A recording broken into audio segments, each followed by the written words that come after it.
I love that energy. Thank you. And it's such a pleasure for me to be with you once again. Today, right now, we're going to continue the theme, the morning before the morning. And this talk I titled, Embracing Good Grief. Embracing Good Grief. I mentioned this morning the importance of embracing the highs and the lows, the good times and the bad times, the sunshine and the rain. There's a quote that says, if there were only sunshine, everything would be a desert. Sometimes we need the tears to water the soil of our souls. And there's blessing in that. Just so that you're aware, on your tables, there is a document about grief. Because my time is limited, I wanted to leave this extra information for you to take. And the reason why I like this is because while everybody grieves differently, and it is important for us to respect each person's unique grief journey, there are things that I have found can be helpful in our grieving process. To be honest with you, when I see a person breaking down crying, I worry less for that person than I do for the person that's just like, I got to be strong, I got to hold it in. I worry more for that person. Because when we hold things in, sometimes it comes out in a harmful way later on, and we don't even realize it. So this gives some good practical tips on good grief for yourself, and if you feel like it would be helpful to photocopy and share with somebody that you know that might benefit from this information, please, by all means, do. So let us begin. I love this verse, Matthew 5:4. Blessed are those who mourn, for they will be comforted. Blessed are those who mourn. In the Bible, I find a God who is just as comfortable with the tears as he is with the joys and the laughter. For him, darkness and light are the same. The top of Everest is the same as the bottom of the sea. He is very comfortable with whatever we're feeling, whatever we're going through. And I appreciate so much that this verse and in the Bible, how it encourages us to mourn and to grieve. There's something that I truly believe is a deep spiritual practice when we allow ourselves the opportunity to have good grief and to mourn together individually, and also mourning as a group can be very meaningful and healing as well. And there's a couple of quotes. I love to collect quotes, if you haven't noticed. There's a couple of quotes I wanted to share. This one says, grief is not a disorder, a disease, or a sign of weakness. It is an emotional, physical, and spiritual necessity. The price you pay for love. The only cure for grief is to grieve. The only cure for grief is to grieve. You can't avoid it. You can't try to go around it. You can't try to ignore it. The only way is just to face it head on and get through it. I'm thinking of another quote by Winston Churchill where he said, if you're going through hell, keep going. And then this next one is taken from the book that I recommend, Don't Sing Songs to a Heavy Heart. Relating to someone who is suffering at a deep level is a tremendously spiritual act. It is a tremendously spiritual act. So when we reach out to be present with somebody who is suffering, who is going through a difficult time, who's had some kind of loss, that is holy ground. And what a privilege it is for us to be there with them. Now, I just wanted to share with you a few ideas of different kinds of grief. It isn't just when a person dies, although when a loved one dies, that's very important. any kind of loss. Grief basically can come from any kind of loss, and that can be from the loss of our hopes and dreams to the loss of a loved one. So this is just some ideas, things to look for, just to be aware. If you hear of somebody in your congregation going through any of this, there's grief there. Physical disability, a job loss, caregiver burnout, infertility, birth of a special needs child, miscarriage, divorce, natural disaster, empty nest, war, trouble with the law, hospitalization, life-threatening illnesses, parenting struggles, death of a loved one, spiritual crisis, unwanted pregnancy, and depression, of course. And it's not just these things, of course. This is just to give you an idea. I think of my kids. I've had a couple parents tell me, big kids, big problems, little kids, little problems. And I'll be honest, with a 9 and a 7-year-old, sometimes I hear what they're upset about when they're crying about, and I'm like, that is not a big deal in my mind, right? But then I realize, you know what? I need to start now modeling to them how to embrace their feelings and what they're going through, acknowledging their grief. So to sit with them, even though in my mind I'm like, man, this is really not a big deal. I'm like, okay, baby, let me comfort you and try to reassure you and be there for you. And so let's remember, even with our little ones, maybe even I would say especially with our little ones, let's just acknowledge and affirm them, not try to ignore them, and not care about what they're feeling. That from the beginning, when we affirm children in their feelings, that helps them to grow up to be adults that have a good and healthy emotional IQ. So it starts from when we're young.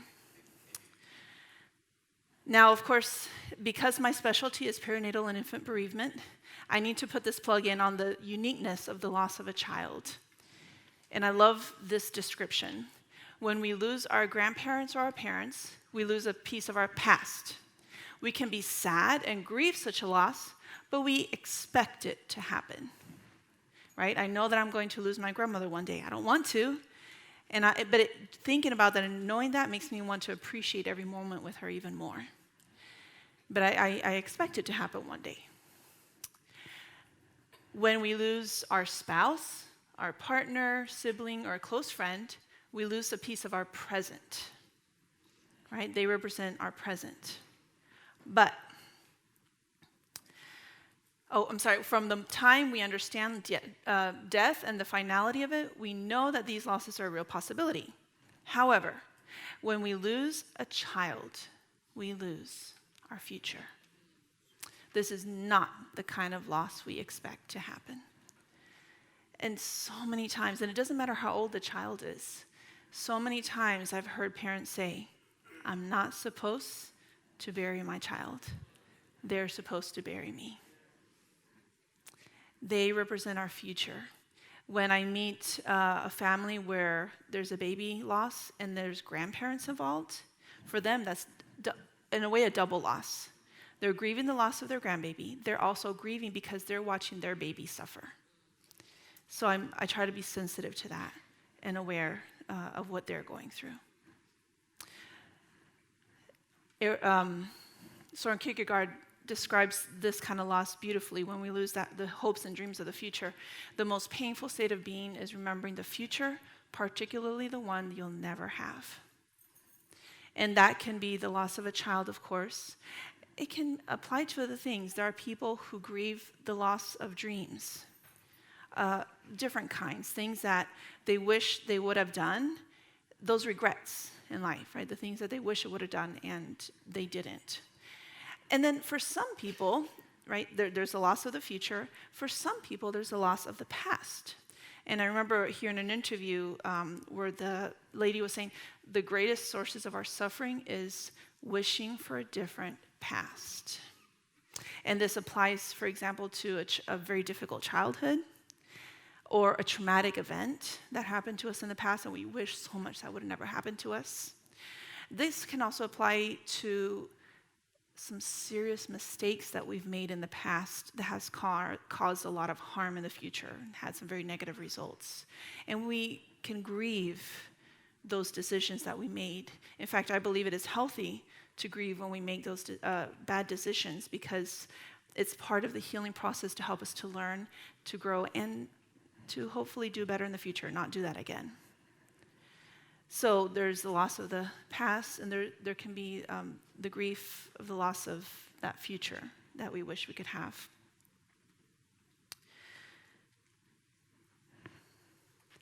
So, how can we embrace good grief when journeying with someone who is grieving? Here are some tips that I found helpful when I'm journeying with a person to help them through their grief. Number one, listen.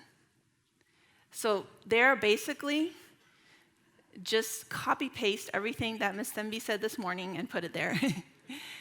She did an excellent job of talking about the importance of listening. And I'm just going to add a couple things to it. There's this quote that I love. The stories people tell have a way of taking care of them. And I love that because sometimes that's all a person needs, is just to sit there and listen. I remember this lady came into the chaplain's office one day wanting to talk to somebody, and to be honest with you, I understand most accents, but this lady's accent was very difficult for me to understand. And I remember sitting with her, just listening and stressing in my mind, stressing over, oh my word, I don't know how I'm going to respond because I can't understand half the things that she says. I'm like, God, please help me, please help me. And I just felt that he just said, just be still, just listen to her. So I did my best just to be present and listen. And after she was there for 45 minutes, maybe an hour, she just suddenly said, thank you so much for listening. I feel so much better. Can you just pray for me, please? That's it. That was it. That's all she needed. Because she had a place to tell her story. And that's what most of us need, just to find the solutions to our problems. There's another quote that I love by Maya Angelou. She says, there is no greater agony than bearing an untold story inside of you. So if there's a story in your heart that weighs you down, if there's a secret, please find a safe place to share it. Those things that are kept in the dark are often the things that most cause us harm and take away our joy in life. It's incredible how just bringing something to the light can help us to have more control and more power over what we're struggling with, and help us to, that's the beginning of healing in that process. And the other thing that I would add to the listening is we want to listen to what a person says and be present, right, with our whole body, but we also want to listen to the silence. In other words, be okay with just being silent with a person.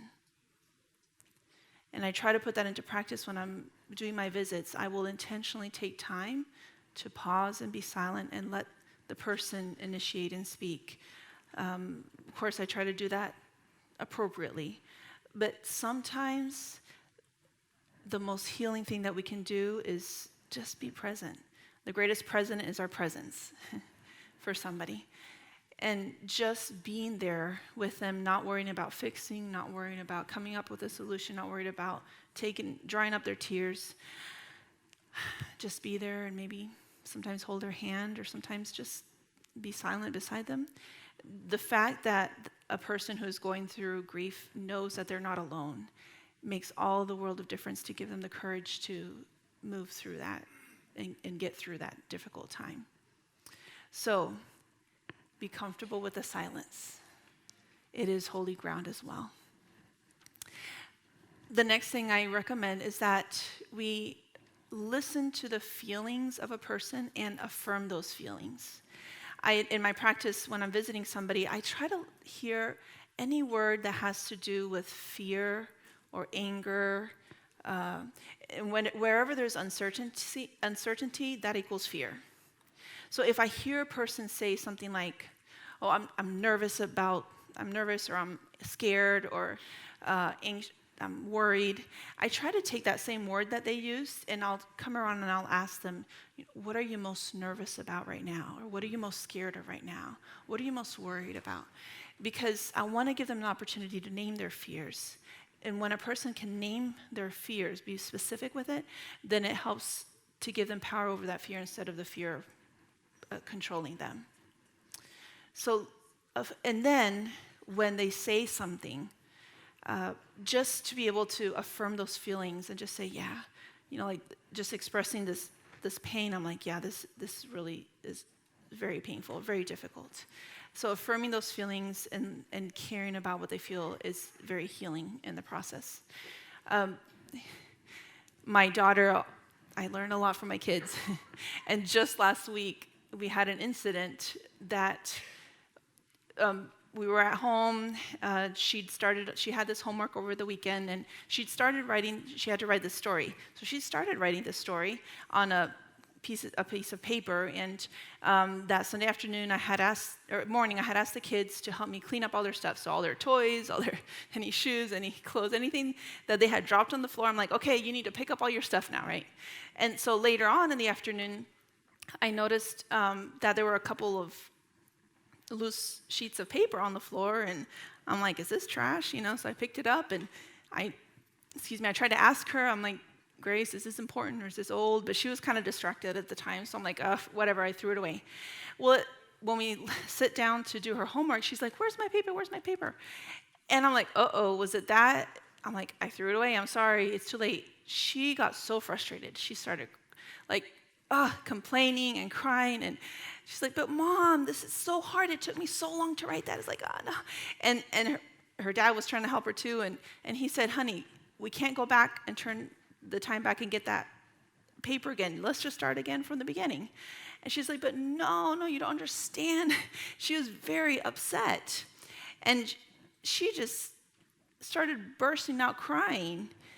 And at first, I'm just like, honey, I said, let's get past it. We can't change the past, right? But she insisted. She's like, no, she needed to cry. And so she sat down and she just started crying and letting out all that frustration. And when I noticed that she was like really crying, I'm like, you know what? Let me pause. I sat by her. I took her into my lap, and I just held her, letting her cry. And after a little bit, she hugged me. She cried a little more. And after a little bit, she finally settled down. And with my help, I was like, okay, do you want to start now? I'll help you writing a new story. She's like, okay. And it was amazing. She was able to concentrate on writing a new story. She did a great job. But she needed first to let those feelings of frustration and out, and being upset with me for throwing away. She needed to let it out. And as I was thinking about that experience, I'm like, man, no wonder God says that we need to be like little children. I learned from her the importance of not ignoring what I'm feeling, but when I need to pause, to acknowledge, to do something about getting those feelings out in a healthy way so that I am in a better position to move on and I'm not carrying that baggage with me. Affirm and acknowledge feelings. The next point is asking thoughtful questions. We're so anxious to give a solution and an answer. I have found that it is more powerful, instead of trying to jump to a solution, it is more powerful to ask them thoughtful questions, to go a little deeper in the processing of what they're going through, and to try to facilitate and allow the person to come up with their own answers. When a person comes up with their own answers to their own problems, it's more powerful. It is more powerful because they own it. They're more likely to apply the solution to their problem and act on it because they own it. And it's better, in my opinion, than me giving them a possible solution and they doing it and it fails and then they blame me. So when a person can, with help, with encouragement, find the solution to their own problem, it's better in the long run and it's more effective. So let us, instead of jumping to answers, let us ask thoughtful questions. And I'm going to come back to this slide in just a minute, but we'll go to the next one first. Appropriate touch. Oh, touch can be so therapeutic and healing. And it reminds me of a previous colleague of mine. She told me that she had a miscarriage once. This was years ago. And when she went back to the church for the first time after she had her miscarriage, and the people of the church knew what happened, she said that all the women in the church that were mothers came to her and they pat her. They're like, it's okay, you can have another baby. God has a reason for this. They said all these things that were supposed to be comforting, but really didn't help her. There's this one young woman, the only one that wasn't married and wasn't a mom. She came up to her and she said, "What can I say?"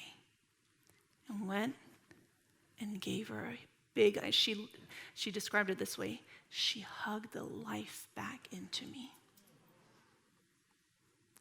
That was the most comforting thing that she received from anybody. Sometimes appropriate touch can be very, very healing. And of course, a hug is wonderful. If I don't know the person and I feel like hugging them, I'll ask them, is it okay if I give you a hug? And then there are other times when you want to just let them know in a quiet way that you're there. And there's a couple places that are safe to touch. This is what I've learned, right? With kids. I was taking a class on appropriate touch with kids, and this is what they said. Here, here, and here with kids. So with adults, I don't do this so much, but sometimes I'll go in and just put my hand right here, just lightly touch them. Or depending where I'm at, I might just put my hand on their shoulder just to quietly let them know that I'm there. And if they're crying, this little tip, I've noticed that it's better to not do this to the back, where you like rubbing, because that can be distracting actually when they're crying. If you are going to put your hand just still, just leave it there. So they know you're there, but you're not distracting them. So, just a few little tips. Appropriate touch can be so healing. Rituals. Oh my goodness. This is huge when it comes to, as time moves on. Applying rituals can be very meaningful to a person. And to me, this is important because even though a loved one has passed away, one, the love that exists for that person never passes away. As long as there's people alive still that love them, and the relationship doesn't pass away. The relationship actually still exists. So having rituals to acknowledge and remember that person can be very healing in that process. As I mentioned before, my dad passed away, and something that my sister and I like to do during his birthday and the anniversary of his death is we try to get our hands on, I'm a bad Adventist now, some beef jerky because that was his favorite snack. And I don't eat it very often, but for his birthday, my sister and I like to do that because that's our way of just remembering him and celebrating his life. I've heard of many people that have different rituals. They'll go to the grave and bring flowers. That's, very common. But there's other things. There's some parents who've lost babies that told me they like to let go of balloons on the birthday. They light a candle and sing happy birthday. There's this one family that I thought it was so cool. They have a place where they can actually order live butterflies that come in a very special envelope. And on the birthday of their daughter, they let go of those live butterflies and watch them fly away. I thought that was so beautiful. So different rituals, also those that include having a conversation, writing a love letter to our loved one can be very healing. And then memory making, and I'm going to grab this here real quick. When a person passes away, memory making can be very meaningful as well. We have different things in the mother-baby units that we do for the moms who lost babies, because they don't have hardly anything that represents that child and that life. So I just brought these two things as an example. For the littlest ones, there's a little beady cap and a little sleeve that we can place them in, and a little blanket that we can wrap them in. And this one is like for early losses that we often give. It's a memory blanket in honor of the littlest children. And giving something like this to a mom can be so powerful. I remember meeting this mom who she had one son, and then for like 10 years she tried to get pregnant again to give her son a sibling, and couldn't get pregnant. Finally one day she got pregnant, and it was twins. She was so excited and over the moon for her twins. And then like a week or so later, she lost her babies. So she went from the heights of joy to the deepest sorrow. And this was a very early loss. So what I did was I got 2 of these, right, since they were big twins. I got 2 of these. I brought them to her, and I said, this is just in honor of your little ones for you to keep. And I just handed it to her. Oh, man, she got those blankets. She put them on her chest, and she squeezed them and started crying. She's like, you don't know what this means. And we used those blankets for us to lay a hand on and said a prayer of dedication, commending those babies into God's hands. Little details like that with adults. Sometimes in our hospital, there's a team that does this with children.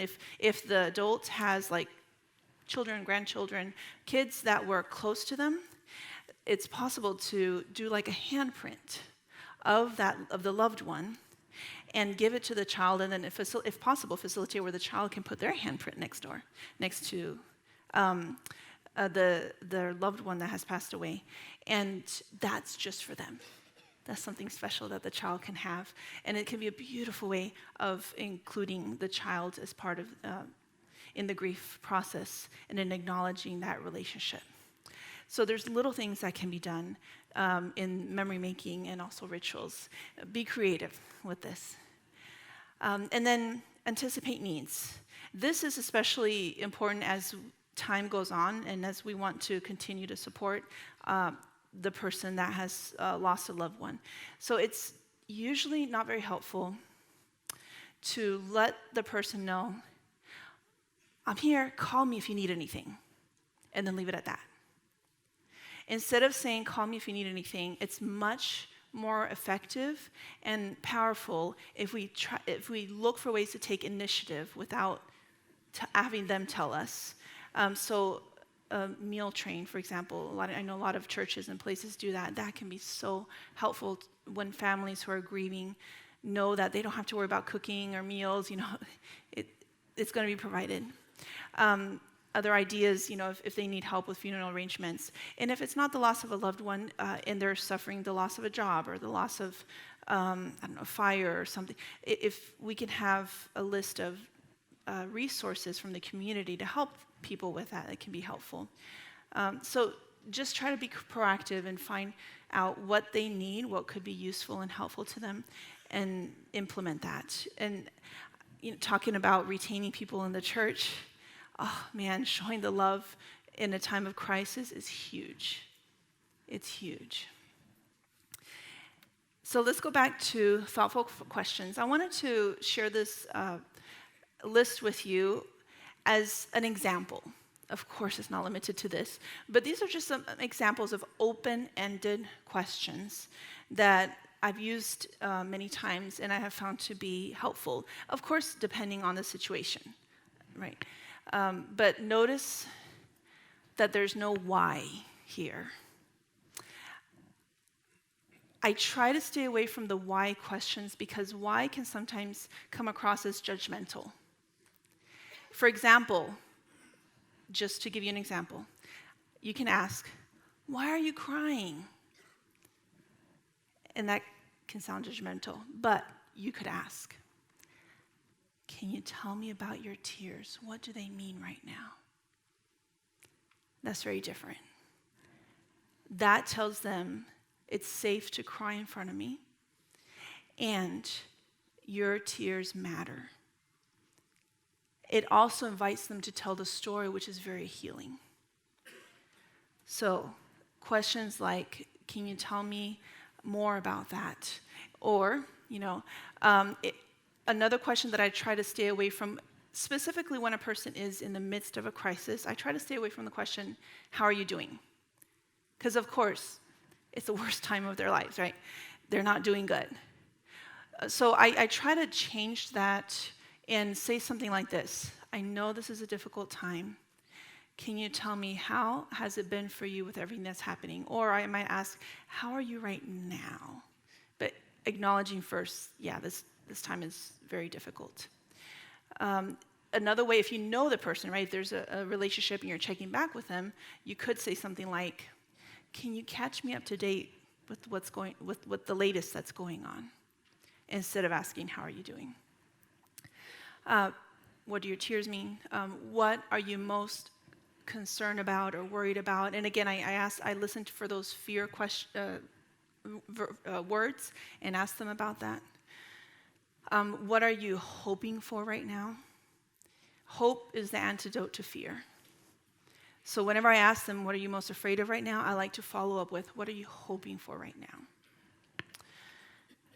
What would make this time that you have left meaningful, especially in the end-of-life cases? If you could leave behind a message for your family, what would you want to let them know? Or, if your loved one could leave you a message, what do you think he or she would be saying? And these questions help facilitate that relationship, even if the person has passed away already. We honor that relationship, and it can actually be very healing. I met this one man, he almost died. He had a major heart attack. He was in the cardiac ICU for a long time, but then they actually ended up transferring and putting him on ECMO. If you don't know what ECMO is, that is last resort. It's a machine that they hook you up, and they take all of the blood of your body and filter it through that machine, and it pumps the blood for you so the heart can rest, and it oxygenates the blood so that your lungs can rest. So this man was on ECMO for several weeks, and he was in the hospital for months. He'd almost died, but was actually starting to heal and come back. So as soon as he was still being on the ECMO machine, as soon as he was able to talk and be more alert, he asked for the chaplain. And when I went to visit him, he told me about how it was his fault that he had a heart attack. He was obese. And he said, I started eating a lot after my grandmother died.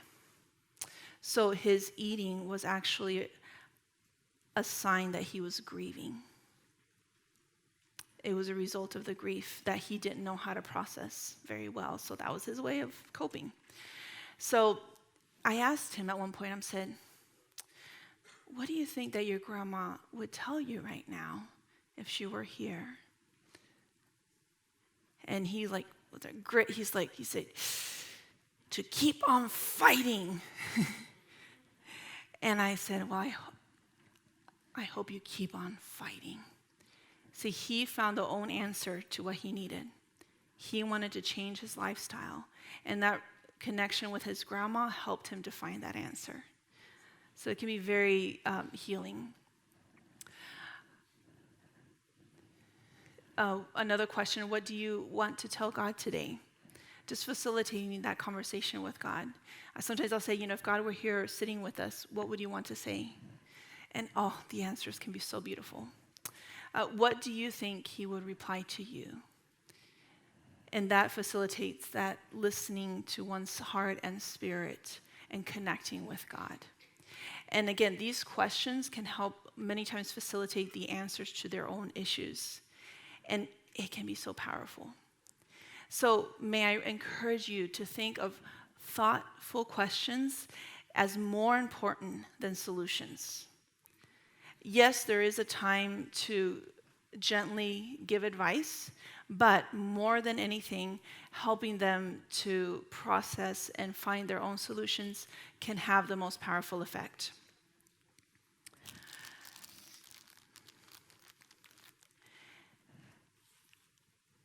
I love this quote.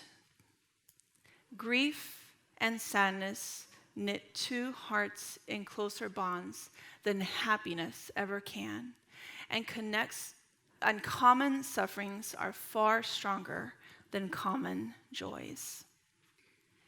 Can you imagine, with everything that's going on in this world, if we could use the grieving time, the difficulties, as a way of connecting more deeply with each other? Instead of running away from uncomfortable feelings, if we were willing to embrace them, oh man, the depth of the connections that we can have both in church and outside could grow exponentially. And it's powerful. It's powerful. How much time do we have? 10? Okay, so I want to share with you this one experience. I was asked to visit this Hispanic family in our hospital. Sometimes I'll help with Spanish-speaking requests. And when I went there, I met a retired SDA pastor and his wife. And they were a very cute, very sweet couple. You know, we did the introductions and said hello, the initial check-in, and then all of a sudden, the patient, right, this former pastor, he says, "Well, are you gonna? We're ready to hear. Are you gonna? You have something to share with us, right? Please, we're ready to listen." He was basically asking me to preach a sermon there. And I got to admit, I know that it's a very Christianese kind of thing to do, but I cringe inside whenever I hear that. So this is what I said. I said, actually, today, I just came to see how you are doing. I said, I know it's hard to be here in the hospital. I wonder, how has it been going for you? How have you been dealing with everything? And he started talking. He told me that he'd had cancer. He's been battling cancer. And then he started saying how he was actually very angry with God because all of his life he'd been a vegetarian. He'd eaten right. He'd exercised. He'd done the right things. And here he was with cancer. He couldn't understand how or why. And I noticed the wife next to him, so then I turned to her, "Can you tell me how has it been for you?" And she started crying and just talking about how hard it's been for her to watch her husband and go through this. So we processed that, and I try to facilitate that connection with God and reaffirm. Of course, in their conversation, they were able to reaffirm, even though, yes, they couldn't understand why, they still trusted in God. They still put their hopes in him. They were holding onto his hand as their source of strength. It was beautiful. And just being there with a person and letting them tell their story is one of the best things that I've learned when we want to reach out and help somebody who's grieving. So may you be present. May God give you the gift of presence. And remember that we are human beings. Being there is much more powerful than doing something. God bless.